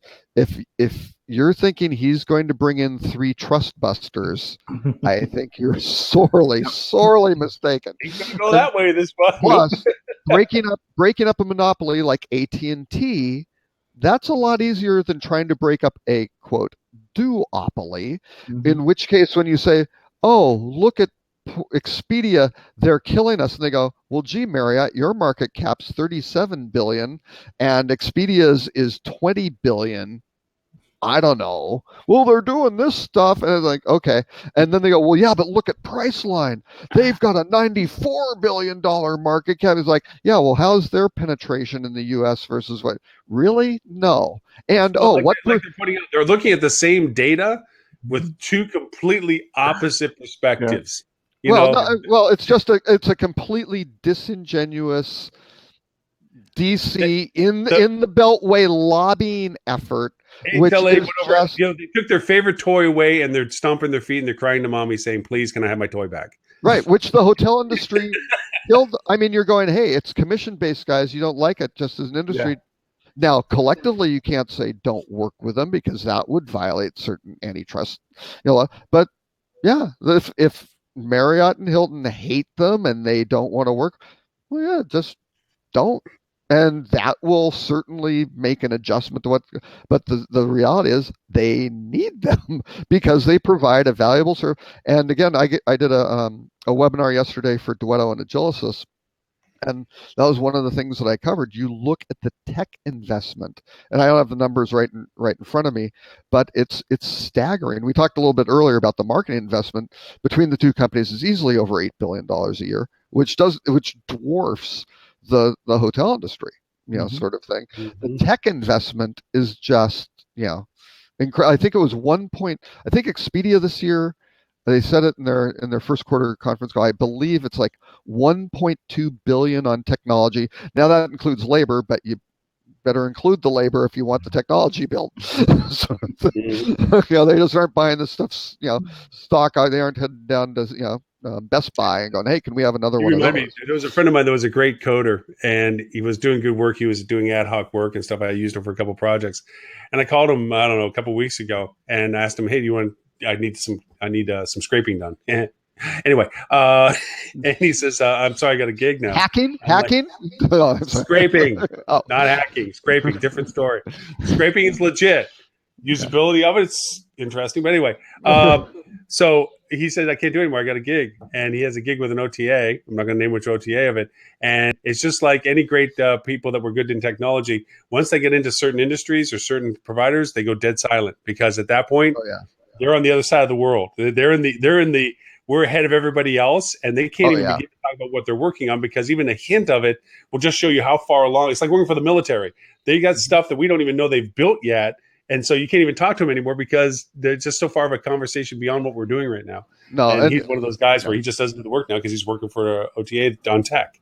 Yeah, So- and I apologize. I probably told this story on the show before, but I wrote a paper on AI and big data for Focusrite. This is now over 2 years ago, but I wound up getting the CIO of Expedia on the phone for like an hour and a half because he had a unexpected flight delay in LA, and he loves the stuff, wants to talk about like what's going on, everything. But again, the perspective and the pragmatism about it. Where earlier, Stuart, we're talking about, looks like TripAdvisor is playing around a little bit too aggressively with their personalization, and a little bit too smart for their own good, right? It's like, well, calm down. Let's try to make this a little bit more stable for the user experience. Yeah. But he said, anybody at that point, and I think he'd probably say the same thing today. Anybody who tells you they have the answers on AI is lying. All they're doing, they're the very, very early chapters of this. All they're doing is trying to figure out the right questions to ask. Right. That's it. And that's the smart guys are really looking at trying to figure out those signals and not saying, hey, this gives us the answer. It's like, oh, that's interesting over there. Look, let's do a little. Hey, yeah, that works in these. Well, now let's break it.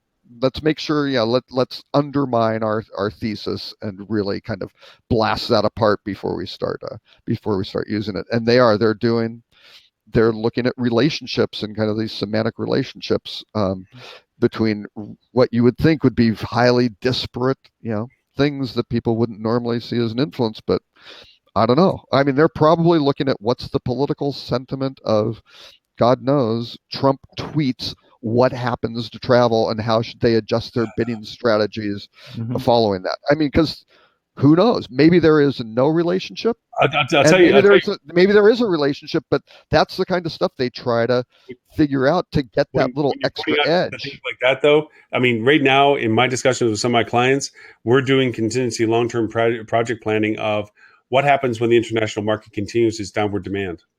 Because we're already experiencing in some markets, and we're now having to create a longer-term strategy of that used to be bread and butter business. Now, what are we going to be doing in relationship to where else are we going to claim that before our competitors realize what we're realizing and have the same plan to it? And it's trite to say because it's so now it's got to the point where it's just beating over the head. It seems like it feels good. These Twitters and things and this random disarray of our political structure right now. But it is making real-time business impacts. And one of them is in some of my markets with clients, I'm losing international business demand. It's not for any capability of SEO or any ability of ad strategies or not. It's a demand decrease. And it's a slow leak right now, but it's a pervasively growing one. And so now we're looking at building strategies ahead of it so that when we need to start flipping switches on other things, we're the first ones rather than our competitors sitting where we're trying to get to. And so it is a reality of these kind of things. I actually do have to duck out in 3 minutes, which does not mean you guys have to stop. Stuart, I'd be leaving you with Robert, which I would apologize in advance for. No, we don't want to do that. No, I don't. I only have one quick point that I'll take 1 minute of the 3 minutes to do. The U.S. hotel occupancy is at an all-time record, right? But it's if you look at the 12-month moving average, it basically plateaued 16 months ago. It isn't going up. Right.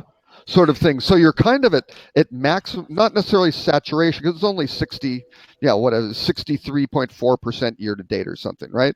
So, but these hotels aren't full, but they're kind of structurally capped out of where they're going. So all of a sudden you take this international demand, and Tourism Economics projected losing 4.3 million international visitors in 2017, an additional 6.8 million in 2018, which directly contributes $18.2 billion of loss. And that sort of stuff you can't easily replace.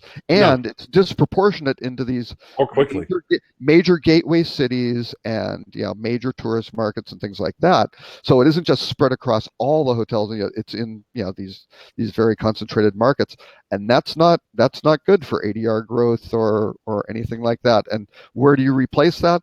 well, let's go try to pull it out of the competition and increase your marketing expense, decrease your ADR, and that starts getting tricky. Yeah. So.